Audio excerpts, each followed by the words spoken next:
भाषा को लेकर के, नेपाली मातृभाषा को लेकर के। अब हर आदमी जो है वहां जाए महाराष्ट्र में तो जय महाराष्ट्र, छत्तीसगढ़ में जाएंगे तो जय छत्तीसगढ़, अलग अलग प्रांतों में जाएंगे तो आपको जय गुजरात, जय महाराष्ट्र, जय छत्तीसगढ़, जय भारत। तो आप हिंदुस्तान में भी जय भारत और जय नेपाली बोले तो दिक्कत क्या है? इसको ये नेपाली में इतना ज्यादा ये आग्रह क्यों आ गया?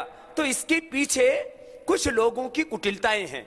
नेपाली जो भाई बहन है उनका तो हिंदुस्तान के लिए खून बहा है, सिर कटा है, सब कुछ किया है, और यहां तो प्रश्न ही नहीं है। यहां तो रोटी बेटी का एक बहुत, ये तो भौगोलिक जो प्रश्न है राष्ट्रीयता के, उनसे ऊपर का प्रश्न है भारत और नेपाल का। यदि दो राष्ट्रों की भी बात की जाए, वो बराबर के भाई हैं।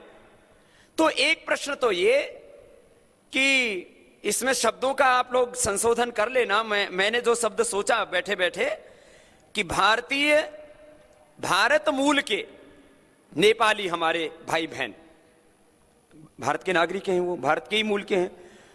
अब जो लोग दार्जिलिंग और सिक्किम में पैदा हुए, उनके पूर्वज कहीं वहां नेपाल में पैदा नहीं हुए, नेपाल देश में। और जो नेपाल में जिनके पूर्वज थे, जिसका उदाहरण हमारे जो है बहुत अच्छे से सीपी गिरी जी ने दिया कि भाई ठीक है, ओबामा के पूर्वज अफ्रीका में थे ना, अमेरिका का जो है राष्ट्रपति वहां का मूल निवासी ही हो सकता है, तो वहां का मूल नागरिक है ओबामा, लेकिन उसके साथ तो सौतेला व्यवहार नहीं होता। अमेरिका जैसे ताकतवर देश में जो है, अमेरिका जैसा जो आज सुपर पावर कहलाता है, उस देश का राष्ट्रपति बना दिया जाता है। तो आप लोगों को, एक तो मैं सबसे भी कहूंगा, अपने आप को नेपाली कहने में गौरव महसूस कीजिए, और नेपाली भाषा भाषियों को जो सम्मान हिंदुस्तान के, जो प्रतिष्ठा, जो उनकी राष्ट्र निष्ठा को लेकर के जो भारत के नागरिकों को सम्मान और स्वाभिमान प्राप्त है, संविधान ने तो दे दिया है भाषा के स्तर पर और नागरिकता के स्तर पर। नागरिकता के स्तर पर और भाषा के स्तर पर आपको संविधान से अधिकार प्राप्त है। जो हिंदुस्तान के नागरिकों को अधिकार प्राप्त है वही सारे, चाहे नेपाली मूल के हैं चाहे भारत मूल के हैं, भारतीय नागरिक, नेपाली मूल, नेपाल देश मूल के भारतीय नागरिक और भारत मूल के भारतीय नागरिक, उनको संविधान की दृष्टि से नेपाली को, नेपाली भाषा, संस्कृति, सभ्यता को हिंदुस्तान में समान रूप से सम्मान प्राप्त है। भाषा को नहीं था, जो कि 25 साल के संघर्ष के बाद सब देश के जो है नेपाली भाषा भाषियों ने साथ दिया और वो सौतेला व्यवहार खत्म हो गया। अब संवैधानिक दृष्टि से कोई संकट नहीं है, सामाजिक दृष्टि से एक संकट है अभी भी। तो सामाजिक, सांस्कृतिक, आर्थिक और राजनीतिक रूप से जो हिंदुस्तान के हिंदुस्तानी नागरिकों को प्रतिष्ठा प्राप्त है, वो हमारे नेपाली भाई बहनों को भी वही प्रतिष्ठा, वही इज्जत, वही सम्मान और स्वाभिमान के साथ जीने का और आगे बढ़ने का अवसर हिंदुस्तान में मिले। इसके लिए आप भी संघर्ष कीजिए, हम आपके साथ में रहें। चाहे वो जुडिशरी का क्षेत्र है, और इस तरह के लोगों को आगे भी रखिए, उससे प्रेरणा मिलेगी। जुडिशरी में एक हमारे जज साहब मिले, ब्यूरोक्रेसी में कितने चीफ सेक्रेटरी बने हैं जी? बहुत एक आबादी तो है, और बड़े मेहनती लोग हैं, समझ पढ़े लिखे, दिमाग भी कोई कम नहीं है। देखो जुडिशरी में कितने हमारे नेपाली भाषा भाषी, कोई भी उनको शब्द दो आप, क्योंकि आपको अभी नेपाली कहने से आप लोगों के मन में एकदम ये आ जाता है नेपाल का नागरिक, ये आपके मन में भी नहीं आना चाहिए। तो जुडिशरी में कितने टॉप पर पहुंचे जी, ब्यूरोक्रेट्स में कितने टॉप पर पहुंचे जी। पॉलिटिक्स में तो मुझे आश्चर्य हो रहा है कि एक भी कैबिनेट मिनिस्टर नहीं बना अभी तक। क्यों नहीं बन सकता भाई? सिक्किम प्रांत का मुख्यमंत्री जब नेपाली हो सकता है, आपको लोगों को मैं नेपाली शब्द बोल रहा हूं, जब सिक्किम प्रांत का मुख्यमंत्री 1 साल से नहीं पूर्ण बहुमत से, वहां तो एक भी विपक्ष में एक भी कोई विधायक नहीं है, वहां दार्जिलिंग में एमएलए हो सकते हैं, तो सेंट्रल गवर्नमेंट में क्या नेपाली मूल का भारतीय नागरिक हो या भारत मूल का नेपाली हो, तो आगे हिंदुस्तान में मैं आपको ये गारंटी देता हूं, हम इसके लिए काम करेंगे, आपका कैबिनेट मिनिस्टर भी हिंदुस्तान में हम बनाएंगे। क्यों नहीं हो सकता? अरे भाई, इससे प्रतिष्ठा मिलती है, बाकी यहां से कुछ लेके जा रहे हैं क्या? हिंदुस्तान लूटने वाले तो वो लोग हैं जो हिंदुस्तान में पैदा हुए और सारा माल जो है स्विस बैंकों में और कहीं और टैक्स हेवंस में जमा करा रहे हैं। उन लोगों को धिक्कार है जो हिंदुस्तान में पैदा हो करके हिंदुस्तान की दौलत लूट करके 7 समुद्र पार जमा करते हैं। उनसे करोड़ों गुना यदि राष्ट्र निष्ठा है तो हमारे नेपाली भाई बहनों में है जो हिंदुस्तान की सरजमी में पैदा हुए और यहां के लिए अपना सर कटाने के लिए भी तैयार रहते हैं।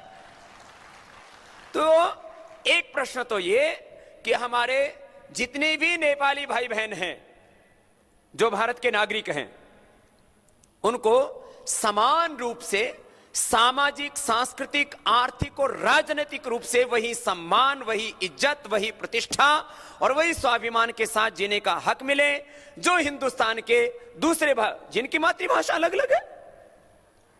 तो आप लोग भी इस बात को गर्व से करें, हमारी मातृभाषा नेपाली है और हमारी राष्ट्रभाषा हिंदी है, इसमें क्या दिक्कत है? और वो ये बहुत बड़ी बात मैं कहता हूं कि 99% नेपाली भाषा भाषी जितने भी भाई हैं जिनकी नेपाली मातृभाषा है, वो सब राष्ट्रभाषा को उतना ही सम्मान देते हैं।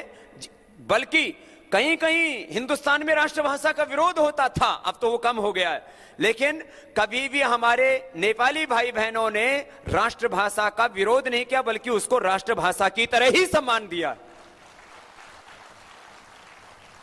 तो एक तो ये 2 लाइन का एक तो ये था। अब तीसरी बात, इस काम के लिए आप लोगों को थोड़ा सा अलग अलग शहरों में आवाज उठानी पड़ेगी। कहीं पर 500, कहीं पर 5000, कहीं पर 50,000 आपकी संख्या है। कहीं 500,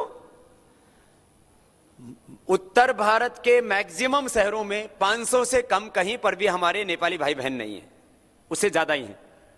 और 500 आदमी जहां इकट्ठे होकर के कोई कम से कम साल में 1 या 2 ऐसे अवसर हो जहां पर वो अपनी निष्ठा व्यक्त कर सके, अपनी राष्ट्र निष्ठा के साथ साथ अपनी मातृभाषा, अपनी संस्कृति और सभ्यता का प्रदर्शन करके उसको भी वही सम्मान समाज में दिला सके जो दूसरी भाषा भाषियों को है। जैसे हमारे मराठी भाई हैं, वो जैसे हमारे मारवाड़ी भाई हैं, वो जैसे हमारे गुजराती भाई हैं, वो गुजराती समाज जहां भी जाते हैं वहां गुजराती समाज के लिए भवन बना लेते हैं, कम्युनिटी सेंटर वहां खड़ा कर लेते हैं, उसके लिए काम करते हैं बहुत अच्छे से। गुजरात के लोगों को आपने देखा होगा, जहां भी जाते हैं गुजराती समाज होता है। आप लोगों के इस तरह के संगठन क्या सभी शहरों में जहां पर इनकी 25-50 हजार, 10-20 हजार आबादी है, वहां कोई सामाजिक इस तरह के गतिविधियां आप लोग शुरू करते हो कि नहीं करते हैं? जहां ज्यादा संख्या है वहां तो कर लेते हैं, जहां कम है वहां बिल्कुल दबे दबे से रहते हैं। अरे भाई हैं? तो एक इसके लिए संगठित रूप से आप लोगों को कमान संभालनी चाहिए कि जो है बराबर का सम्मान, बराबर की प्रतिष्ठा, इज्जत और स्वाभिमान के साथ जीने के लिए हम लोग अपने भाइयों को संगठित करेंगे और समाज में उनको वो प्रतिष्ठा दिलाएंगे। तो इसके लिए आप में से यदि 200-250 भाइयों बहनों ने ये काम हाथ में ले लिया तो मैं आपको इस बात को पूरे प्रामाणिकता से कह सकता हूं कि हिंदुस्तान में समान रूप से जो ये सौतेला व्यवहार, जो विदेशी भाषा और विदेशी नागरिक जैसा कहीं कहीं व्यवहार होता है, कहीं कहीं, सब जगह नहीं, ये सिक्किम में नहीं होगा, ये दार्जिलिंग में नहीं होगा, तो कहीं पर भी ये व्यवहार ना हो विदेशी नागरिक या विदेशी भाषा जैसा, नेपाली भाषा के साथ नेपाली के साथ विदेशी नागरिक जैसा और नेपाली भाषा के साथ विदेशी भाषा जैसा बर्ताव ना हो, इसके लिए ये प्रथम दृष्टया आपको काम करने की जरूरत पड़ेगी। और 5-10 साल आपने काम कर लिया तो ये सम्मान और स्वाभिमान का प्रश्न पूरा हो जाएगा। उसके लिए हमरो स्वाभिमान का ये पूरा अभियान शुरू किया है, उसके लिए ये आंदोलन शुरू किया है। और मुझे लगता है इसके लिए आप में से कुछ भाई बहन बड़ी भूमिका निभाएंगे। हम उनको पूरी ताकत देंगे और यहाँ उनको कुछ विशेष प्रशिक्षण की जरूरत है तो उसको पतंजलि योगपीठ में विशेष प्रशिक्षण के लिए यहाँ शिविर भी लगाएंगे। यहाँ आपने देख ही लिया है सारा, जैसे ये पूरे भारत और भारतीयों के लिए है, ऐसे ही उन भारत और भारतीयों में हम अपने नेपाली भाई बहनों को भी, जो हमारे भारत के सम्मानित, प्रतिष्ठित और उतना ही देशभक्ति का उतना ही सारा जज्बा अपने हृदय में लिए रहते हैं, और कहीं ना कहीं कभी ना कभी ऐसा कोई ना कोई मौका आ जाता है जहां पर उनके आत्मसम्मान को, सबसे बड़ी चीज होती है जिंदगी में आत्मसम्मान। एक भिखारी को भी आप रोटी ऐसे फेंक के देंगे ना तो नहीं लेता है। एक भिखारी को भी आप पैसा फेंक के देते हैं तो नहीं लेता है। अरे एक आदमी जिसके पास सब कुछ है, आदमी सब चीजों से, आदमी भूखा रह सकता है,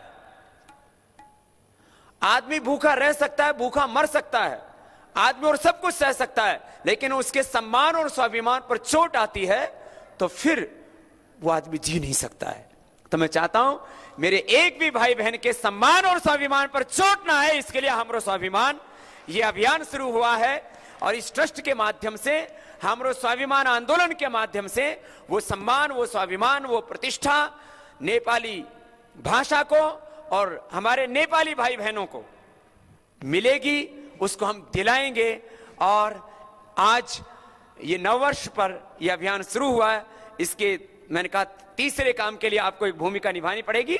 इसके अलग अलग चैप्टर्स के लिए तो आप अपने नाम देंगे, आपसे हम एक फॉर्म भरवाएंगे कि आप हमरो स्वाभिमान का जो आंदोलन है इसके किसी भी शहर का चैप्टर है, चाहे वो दिल्ली का चैप्टर है, चाहे उसका जो इसकी इकाई है, हमरो स्वाभिमान की इकाई अलग अलग प्रांत में और अलग अलग बड़े शहरों में, पहले वहां से शुरू करते हैं।